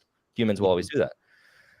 So that's my good news. So not to say that, China has a lot of hurdles to overcome to become number one, but they do try to espouse themselves as being the number one, or if not already being the number one. But I don't think, I think the world is headed back to a time when there were multiple superpowers. Yeah. That's what I think. I don't think it's going to be, I think in 20 or 30 years, I don't think it's going to be the United States as one hyperpower, but I think you're going to have a bunch of very powerful countries. And that's big powers now are the United States, the EU, China, and maybe India. BRICS. Yeah, you got the BRICS. Hey, Fabio. I got a question for Fabio. Do you think we're going to match kind of the culture of like social credit scores? Do you think we're going to do anything like that to kind of try and beat China? Because I've heard the theory that idea that we're going to try and like beat them to it.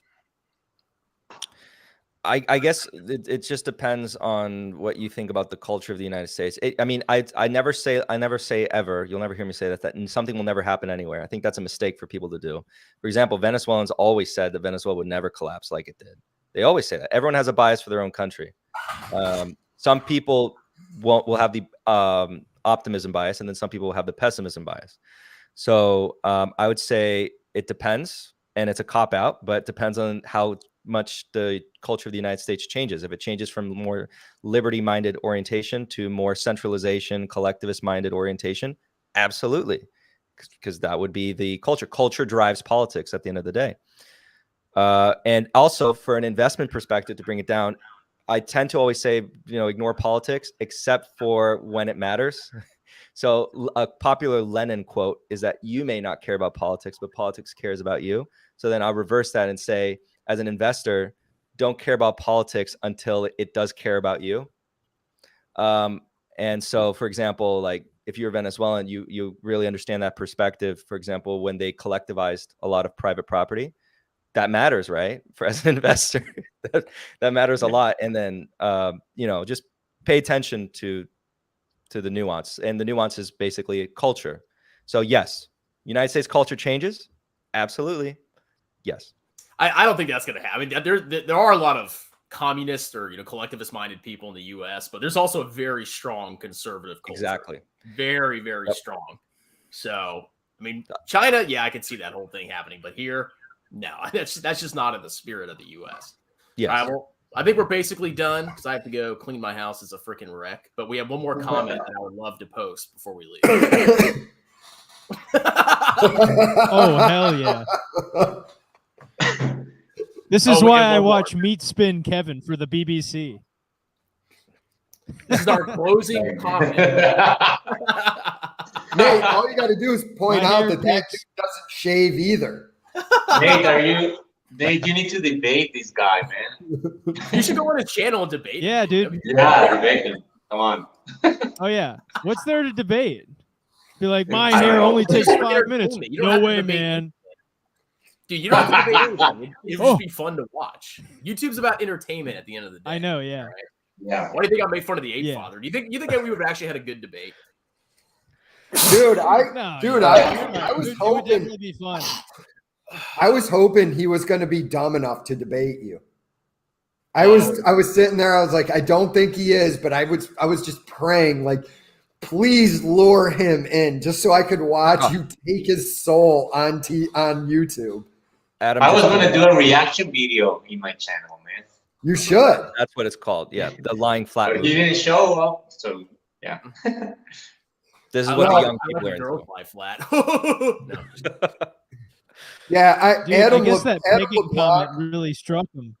Adam's right when he said we're out. Basically, he said we're out guilty. We end up buying stuff from Wally World that's made by Chinese slaves. And we have Baba stock. I mean, yeah.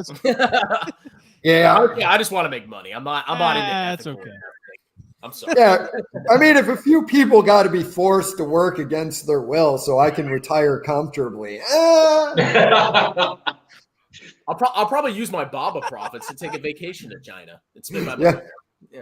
I'll take a vacation to China to be at one of the Uyghurs workstations. Like, bro, you need to work a little bit faster. Dude, my stock's getting killed. No, my stocks need to go up, bro. They will go up. They will Getting go up. annihilated. Yeah. All right, guys. All right, well, that's it. Thank you, guys. Thank you, Fabio, Capital Mindset. Too bad Austin couldn't come on, but everybody go check out his channel. It's a very detail-oriented channel. It's good. Jay Nagy, go check him out. That's the old Silent Generation guy. Nathan Roscoe, and, of course, Alex Valuehead. Thank you all for coming on. All right, thanks for watching, guys. Thank you. Cheers. Thank you. Thanks, everyone. Guys. See ya.